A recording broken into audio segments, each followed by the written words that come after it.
Welcome to Wannabe Clutter Free, formerly Wannabe Minimalist, the podcast for busy families who are tired of the chaos, fed up with being overwhelmed, and ready to enjoy life again. Each week, we talk about how to let go of the clutter so that you can focus on the things that actually matter. And it's not just physical clutter. We talk about the mental and emotional stuff too, because if it's holding you back, it's time to ditch it. I share what I've done in my own life to declutter, organize, and calm the chaos, but you won't just hear it from me. There are amazing guests too. It's practical, doable, and simple for those of us that want to be clutter-free. Well, hey there, my friend. Welcome back to the show. I'm Deanna Yates, and you are listening to episode 206 of the Wannabe Clutter Free podcast. On today's episode, I am chatting with Amanda Jefferson about digital clutter. We're going to talk about how we can overcome our digital clutter, why it's so important, how it affects other areas of our life, and she gives us some really great tools and tips and tricks to actually start making progress on the black hole that is digital clutter in our digital spaces. But before we get into our conversation, I want to take a quick moment to thank you so much for joining me on this podcast. It really does mean the world to me that you are taking time out of your busy day to join me and learn something that can help you in your life, hopefully. And so if you enjoy what you hear, there are a few ways that you can help support the show. The first is you can share it with a friend. It also helps you get an accountability partner with you on this journey, and that can be so beneficial to you. So make sure you share it with somebody who you might know is struggling with photos on their phone or email in their inbox, or just understanding how to use and organize all the files they have on their computer. You can also leave a rating and a review for this show. That helps me so much. You can do it wherever you are listening to this podcast at the moment. Just take a moment to subscribe and leave a rating. And you can also comment and share the show on social media. I'm at Wannabe Clutter Free on all the social channels, so that's pretty easy to find me over there as well. But make sure you tag me so that I know that you did that and I can give you a shout out, and it just makes my day. It'd be really nice to connect with you on those platforms as well. And I will leave links in the show notes for where you can find all of this stuff and where you can connect with Amanda on today's show as well. But you can go to wannabeclutterfree.com/206 if you'd like to connect with us on the website. Again, that's wannabeclutterfree.com/206 for more links about how you can connect with Amanda, and the different resources she has will be available there as well. But let's hear a little bit more about my guest today. After 20 years of trying to keep up with the shoulds, Amanda left it all behind to help others let go of what's not serving them. She's the owner of Indigo Organizing, the creator of the Done With You digital organizing coaching program, and one of the world's first KonMari consultants. A TEDx speaker and co-host of the Good Enough-ish podcast, Amanda has been featured in Real Simple, Harpers Bazaar, The Wall Street Journal, and Better Homes and Garden, among others. You are in for a treat today, so give this episode a listen and then make sure you check out the links in the show notes. And now, let's get to our conversation. Well, hey, Amanda, welcome to Wannabe Clutter Free. How you doing today? I am so good. How are you? I'm doing great. It's so nice to connect again. We connected through the first Chaos to Calm Summit in January, and I cannot believe that it has already been 4 months since that time. And so I'm just really excited to chat with you today. I know. I'm so glad to be here too. That summit was so much fun. The Facebook group was like on fire. Everybody was talking about how amazing it was. It was so great. I can't wait for your next one. Oh, we are so doing it again, and you are so coming back because your topic was, I could not imagine, we had so many people talking so highly about your topic. It was so great. So yeah, you'll definitely be back, but we're going to dive in a little bit about it today. But before we get there, can you tell us a little bit about yourself and how you help busy moms? Sure. So I help people conquer their digital clutter and reclaim their productivity. And I do that through a few ways. I work with clients one-on-one. I have actionable trainings, and I also have a really fun accountability group called the Get It Done Club. So I'm kind of at the intersection of tech and productivity. Oh, I love that. Tech and productivity. What a fun place to be. So, which I think is great. And I think so many times we think of clutter and we think of our physical spaces, but our digital clutter can overwhelm us mentally so easily. And so we'll get into that a little bit, but I want to talk about the shoulds at the beginning, because you say you have transitioned from following the shoulds in your life to helping others let go too. And so what was the turning point for you in making this shift? It all circled around my 40th birthday.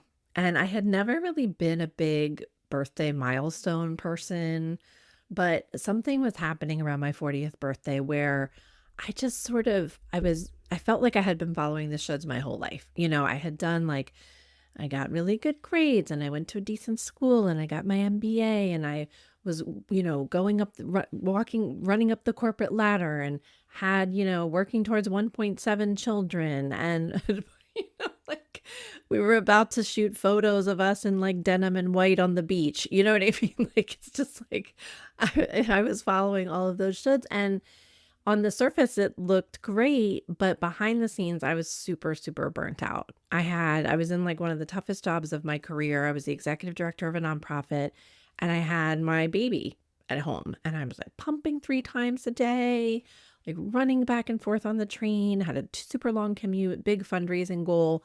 And I just felt really burnt out. And I remember talking to a mentor in that space, and they were like, it's okay. You're going to get your mojo back. Like, I didn't find my voice until I was 40.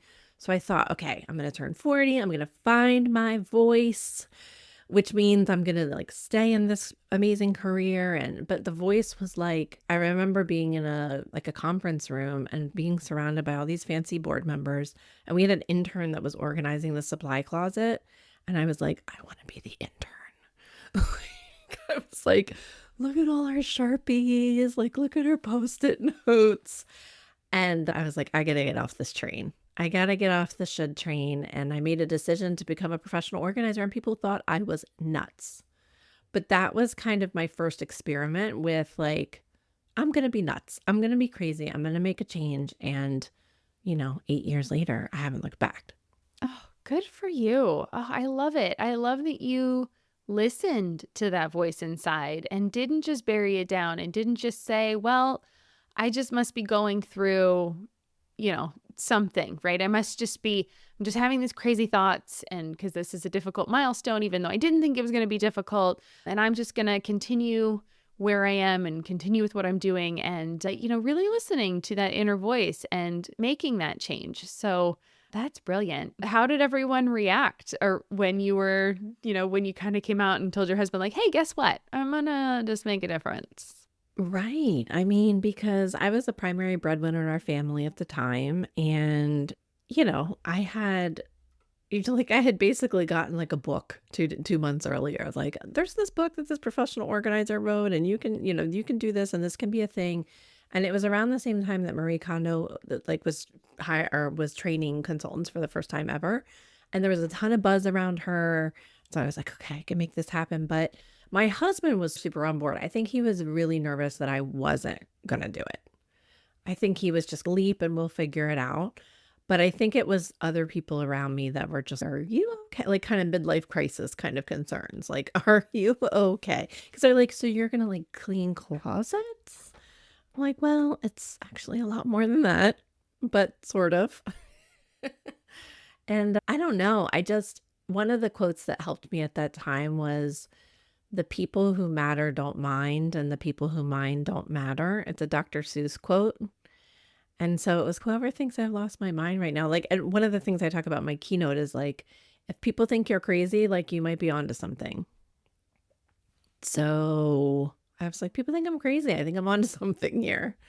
Ooh, I like that idea. Okay, we're going to quote that and put that out when this episode airs, because I really like that idea that if people think you're crazy, you might be onto something, because it is hard to do something that's different. It's hard to do something that's outside the norm. It makes other people really uncomfortable. So yeah, love that. I love that perspective. And I love that you're bringing the perspective of the corporate world into your organizing, because you talk a lot about digital clutter and digital decluttering. So can you explain what that is and why it's become so important in today's tech savvy and tech heavy world? Yeah. So digital decluttering is all about kind of getting to a place where you can easily navigate all of your digital and tech stuff. It's very similar to our physical stuff in the sense that it feels like a calm place. It feels like we can easily identify what it is that we're looking for. I feel like in the tech world, so many of us just feel like we're just constantly fighting against our tech. It just never stops coming, the never ending emails. you can't find the important file. Like you search for it and then you find it and then you lose it and then you search for it again. Constantly losing and resetting passwords. My husband is like my worst client. He resets his Apple password like every time we sit down to watch Apple TV. I'm like, I'm like, I can't believe that, anyway. So it's like kind of like this death by a thousand cuts. In our podcast, the Good Enough-ish podcast with my co-host Brooke Forey, we talk a lot about friction and like just this friction that we all experience in our daily lives. And I think so much about organizing our physical spaces and our digital and tech spaces is all about like removing that friction. And in tech, it's for a lot of people, it just feels like all friction all day long. So it's about helping people get to a place where they, with their emails, their files, their passwords, their photos, their Chrome bookmarks, that they can like easily navigate between all of these things and have these tools work for them instead of against them. So good. And yes, and how much lighter you'll feel when all of those things are working together. Because when those are all starting to work together, it doesn't, like you said, you're removing that friction. It doesn't feel like you're coming up against that wall every single moment of every single day. Let's take a quick pause, and when we come back, Amanda's going to walk us through the most common forms of digital clutter and how we can start to calm them down. I'm Margaret. And I'm Amy. And together we host the podcast, What Fresh Hell? Laughing in the Face of Motherhood. Margaret, I would say you're sort of a where are my keys kind of mom. Correct. Sometimes a where are my kids kind of mom. Well, you're, Amy, more of a we were supposed to leave 35 seconds ago, mom. I mean, touche. In each episode of What Fresh Hell, we come at a topic from our usually completely opposite perspectives. I bring the research. And I bring kind of the gimlet eye. Like, is that research really going to work, people? And almost 10 million downloads later, we're still laughing. We also talk to experts in the parenting field, plus parents with stories we can all learn from. We make each other laugh, we challenge each other's assumptions, and we have what we think is the best parenting community on the internet. Check out What Fresh Hell? Laughing in the Face of Motherhood wherever you listen to podcasts.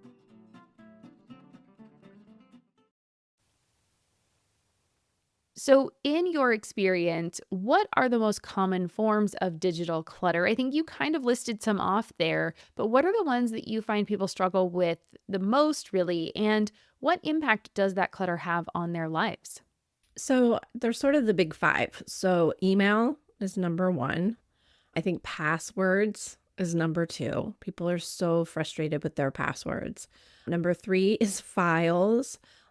And it's funny because it's not a generational thing either. Like people in their 20s, 30s, 40s, 50s, they're all like, I don't know if my files are in the cloud. I don't know what's going on. There's a lot of just like, I don't know where things are. I think number four is photos. People just, they get to the point they can't even take a photo on their phone anymore because they're out of storage. They don't know where their photos are. They have Google Photos. They have Apple Photos. They don't know how to make a quick album. And then I think number five is just generally understanding how to use the tech. It's like I have a MacBook, but they just handed it to me at the store, but nobody actually kind of taught me how to use it. Or I have an Apple Watch, but I didn't know that I could use it for all of these different things. Like, that you could teach your mom how to use it for fall detection, like it detects falls and aging people.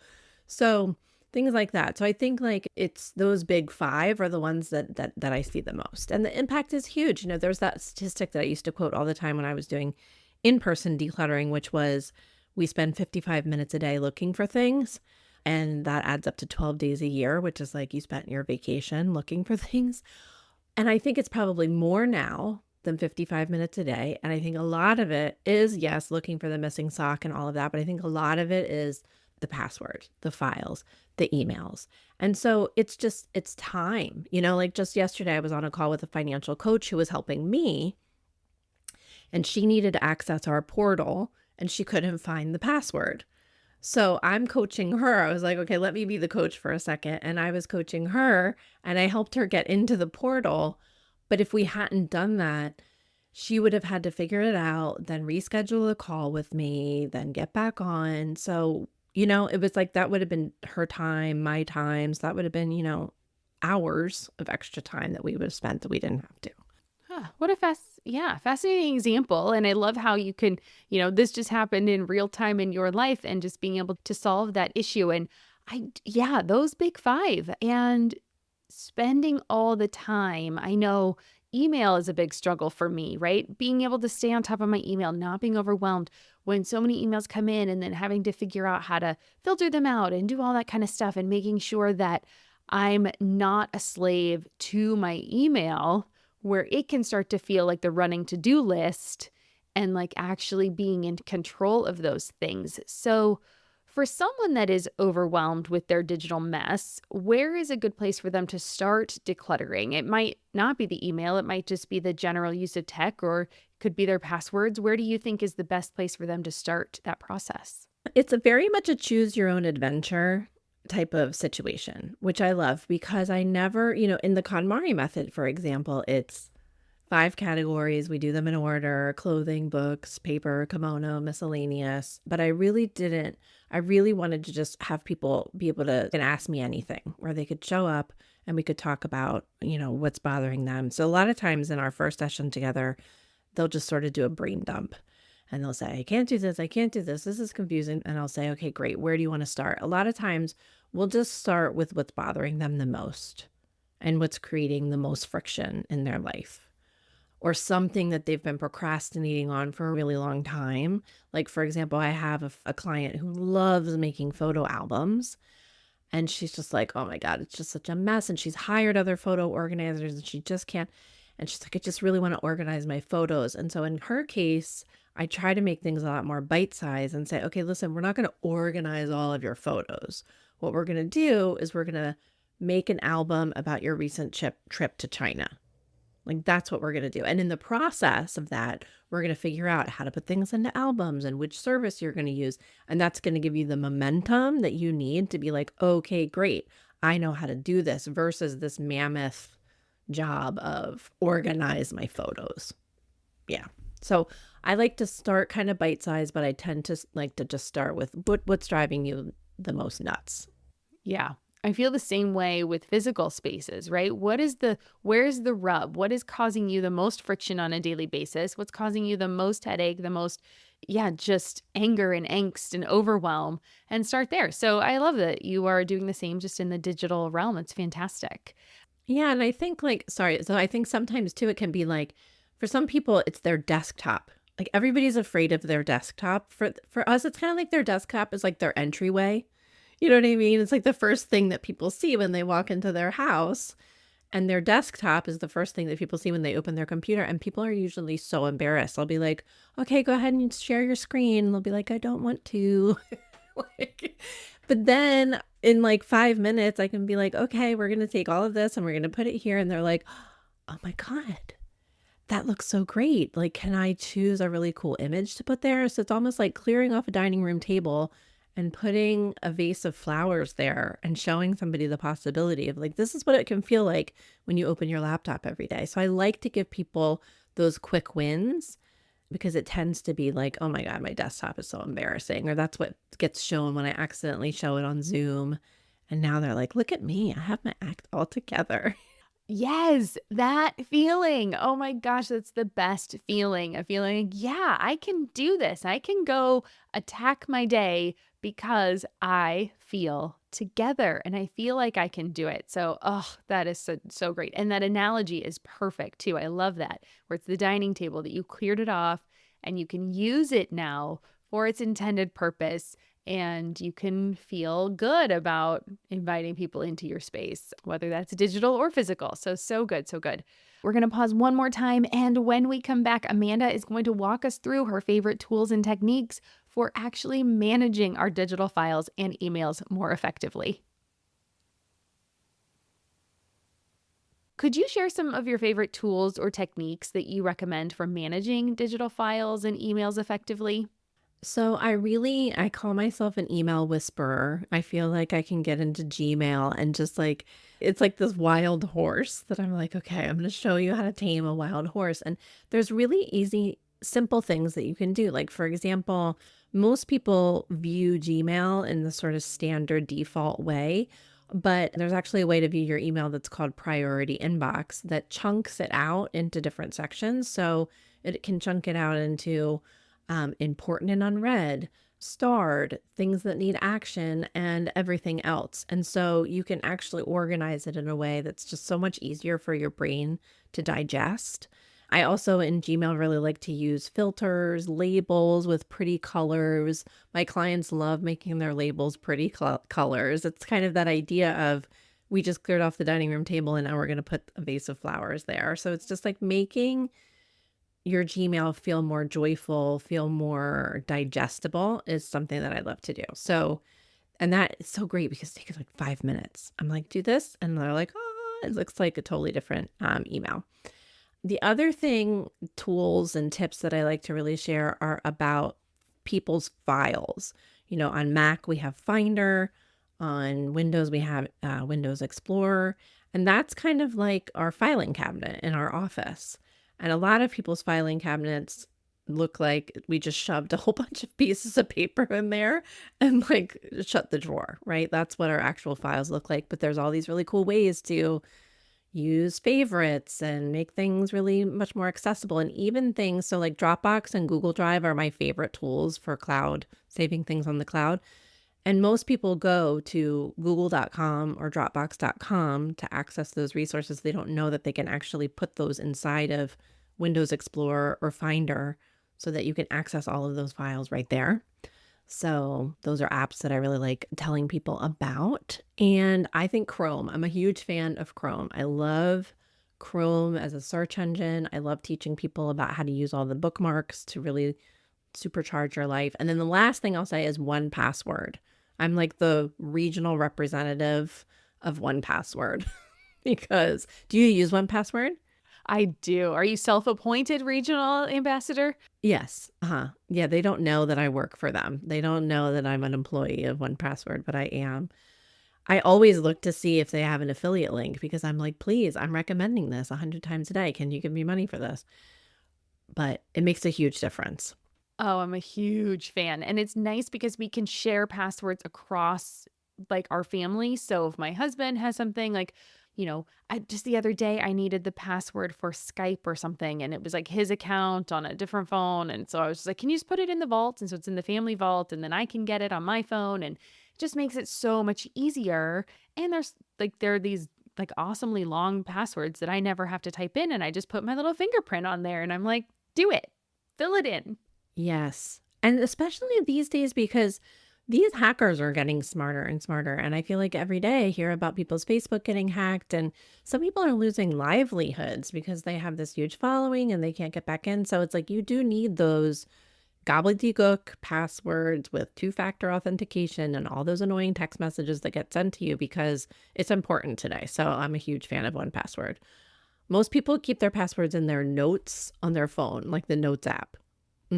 Yeah. Oh, well, sorry, Mom, I'm going to out you. Sorry, Mom. You have a confession? No, it's someone else's. They write them down on like the legal pad and I'm just like, oh, okay. I had a client who they kept their passwords in a notebook, but they were riddles.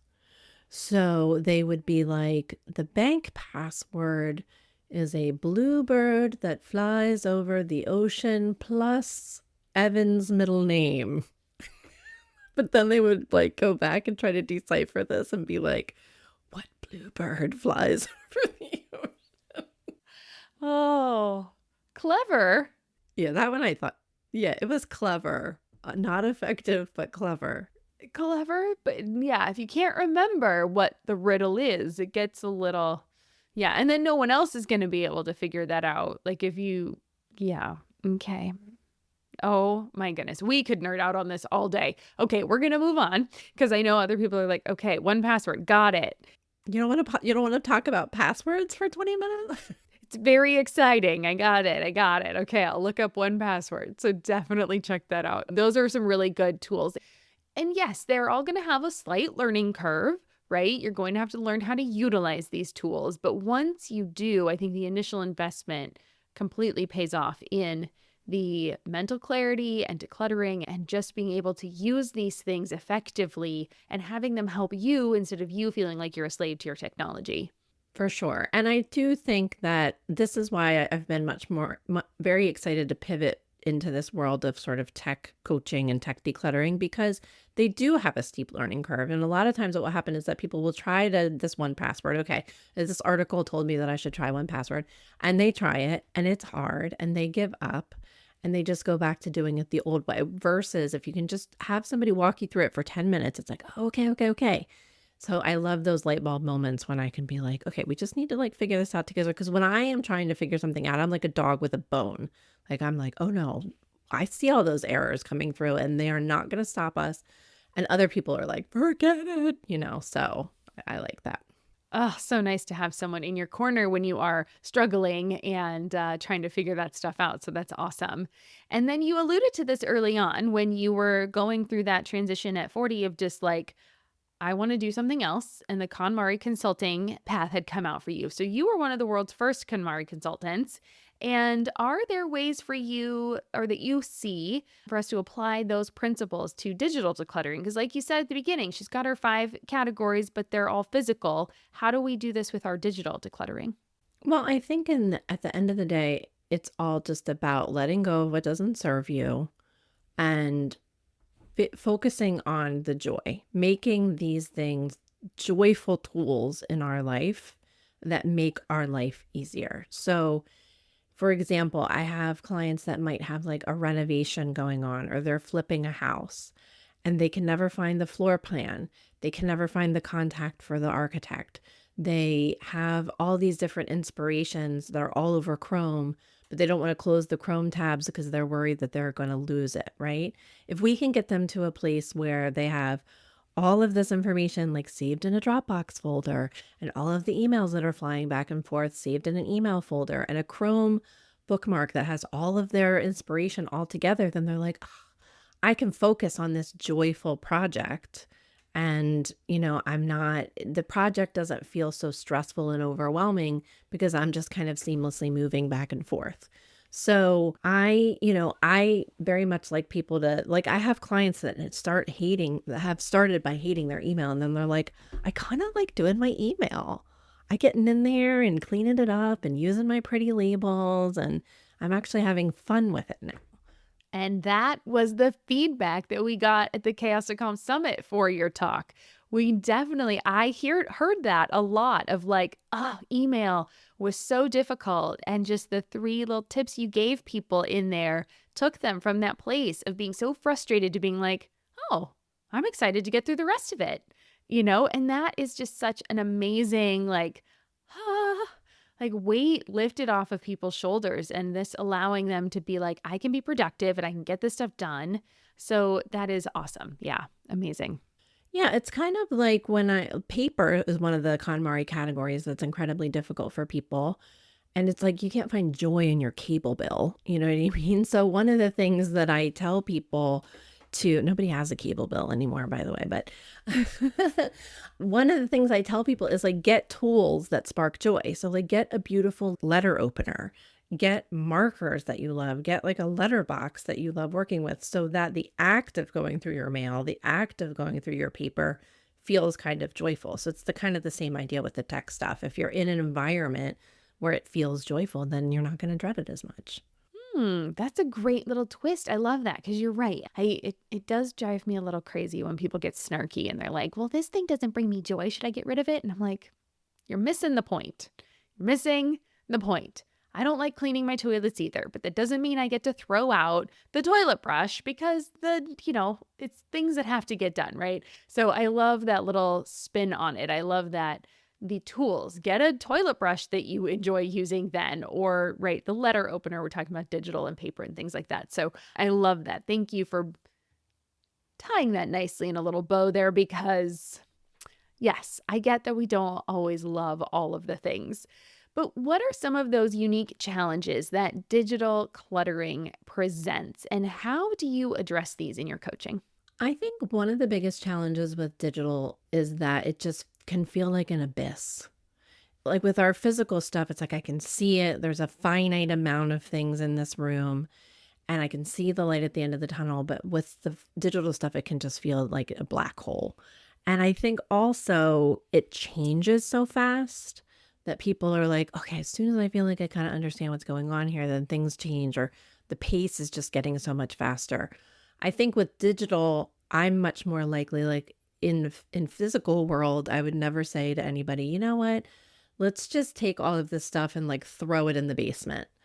you know, but I am much more likely in the digital world to just be like, we're going to go nuclear. We're going to set up an archive folder. We're going to dump everything in there. And in the offhand chance you are looking for that email from your kid's first grade teacher 6 years ago telling them she can have a lollipop on Friday, it will be there for you, waiting for you, but it's not going to be like in rotation, So that's what I'm trying to do, like get all this stuff out of rotation. So I'm helping them get from a place of like, this is an abyss to like, no, we're going to take the abyss, we're going to put it in a big archive folder, and then we're going to kind of start over and get a fresh start, I think is what can be really challenging. And people aren't necessarily willing to go nuclear, but I'll be like, no, we're doing this right now. And, and it's not going anywhere. It's just going into a little folder, right? Well, and I have an interesting story about that. I actually went full nuclear and accidentally deleted all of my archive one time. It was probably, I don't know, a year and a half ago. And I don't know why. I don't know what I was doing, but I think I was moving to a new computer or something. And I was like, I am so sick of these emails. I'm just going to delete this, right? Or I think I thought I was deleting the trash and I ended up deleting the archive. And the archive, for those of you that haven't done this, I had filed all my emails. I had a really great system. I had all these like labels set up and these were automatically filing for me. So bills were here and all this, it was great. It was fantastic. I accidentally deleted all of those because all of those files and folders are the archive. And you know what? It was okay. So I went back. I went through and I was like, well, I have deleted 20,000 emails and I can either spend the next however long I want to. I had 30 days, right? It was there for 30 days. And I said, well, I can either spend the next 30 days and go through all of these emails and figure out which ones I actually want to keep or don't need to keep, or I could search for the people and the things that are really important in my life right now. So I went through and I searched all of our family's names, right? So anything I had from my mom, mother-in-law, people that were important in my life, I found their emails and pulled them back into a family folder. And then I found like things that were important now, the school we were at now, the things within the last 12 months that I could think of that I would need. And I just pulled those back. And I ended up being like, all right, I'm going to lose 18,000 emails and we're just going to see what happens. Turned out I have not needed a single one of those emails, not a single one. And I could go back probably to the people. If something came up and people were like, asked me about some email, I'd be like, you know what? I am so sorry. I had an email snafu. Could you remind me of what that email was? Could you resend it? Other people have the backlog that I just let go of. And it was actually incredibly freeing to just be like, well, the world didn't end. It's okay. Yeah.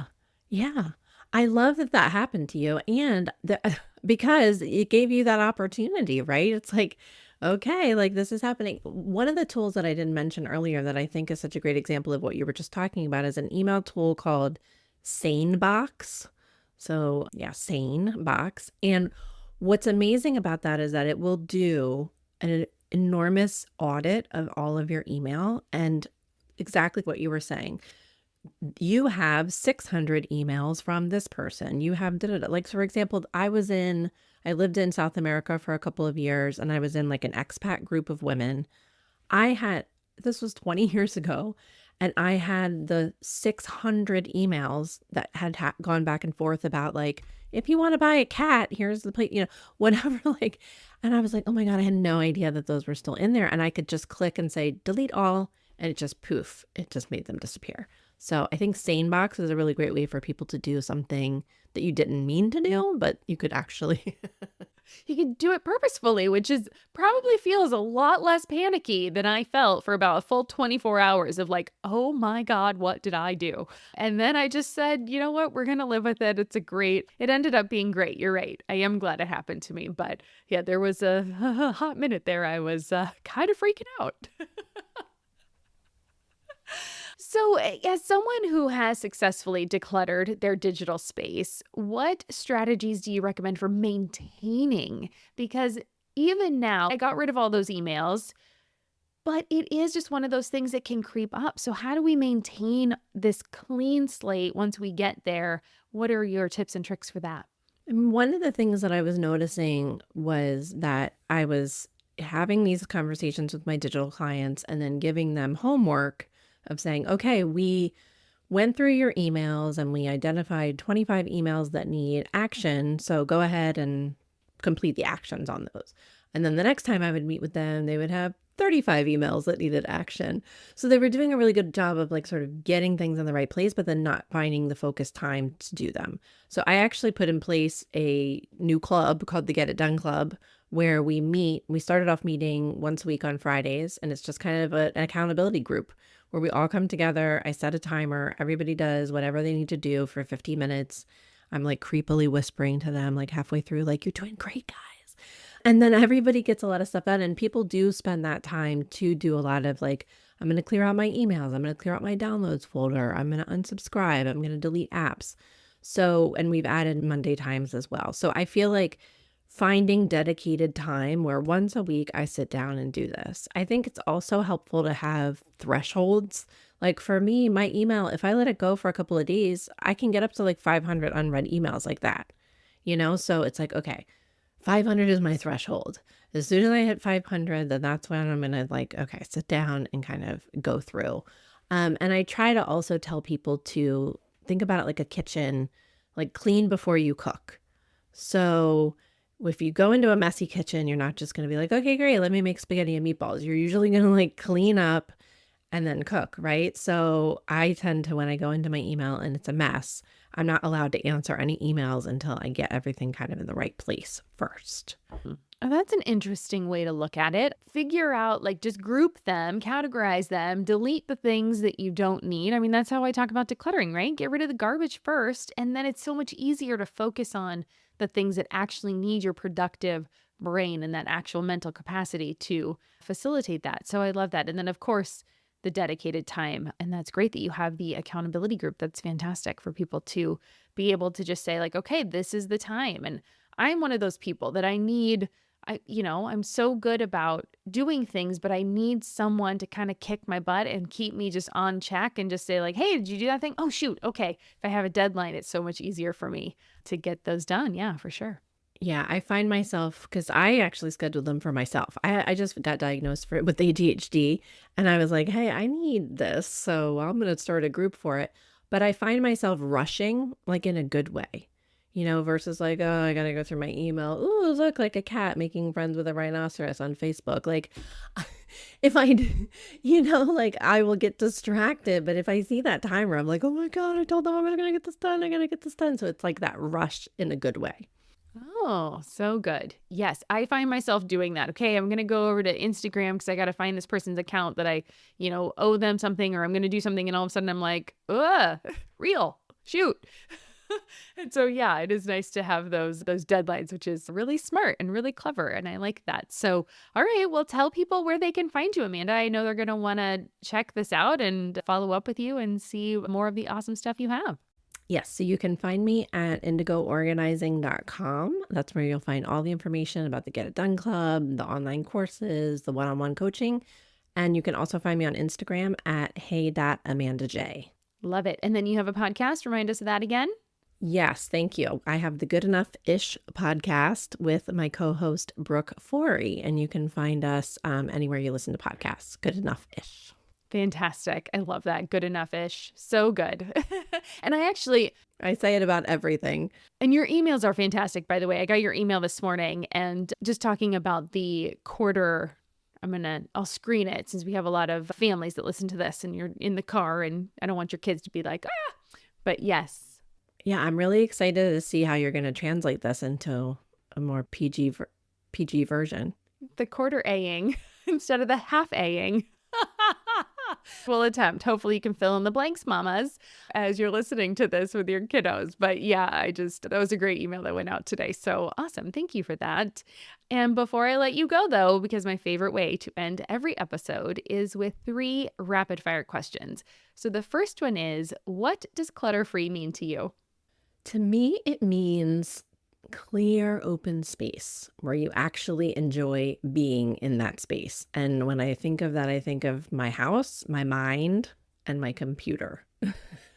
I love it. I love it. Your house, your mind, and your computer. So good. All right. Number 2, what is making you happy right now or in this season of life? I would say 2 things. Spring.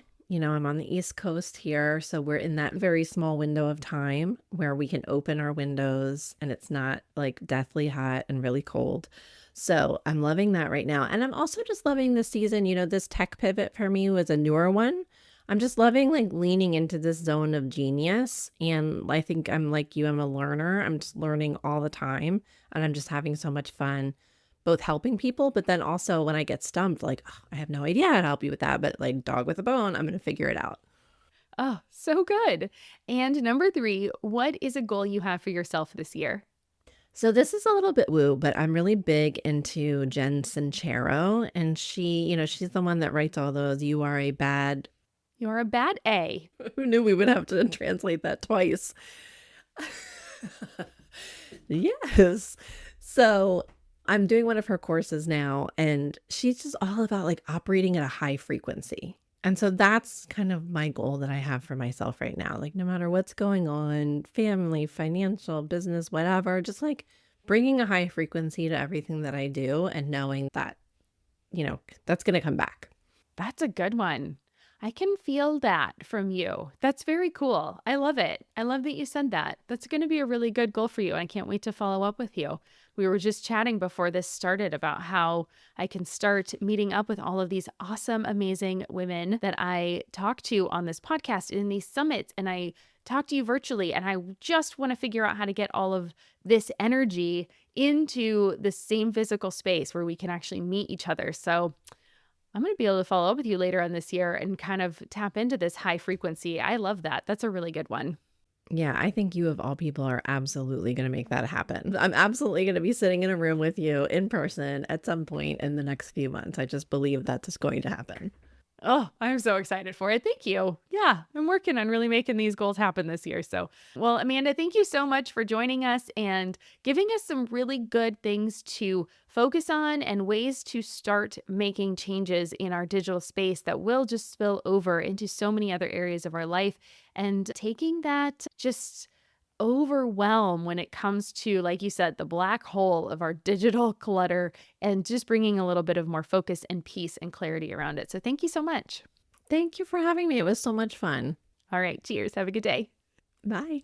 Well, I absolutely loved that conversation with Amanda. I am so excited that she has chosen to dive in on this technical side and deal with this digital decluttering, because it is one of those areas that is so difficult to manage and overcome. And like she described it, right? It can feel like that black hole where there is no light at the end of the tunnel. It can go on forever.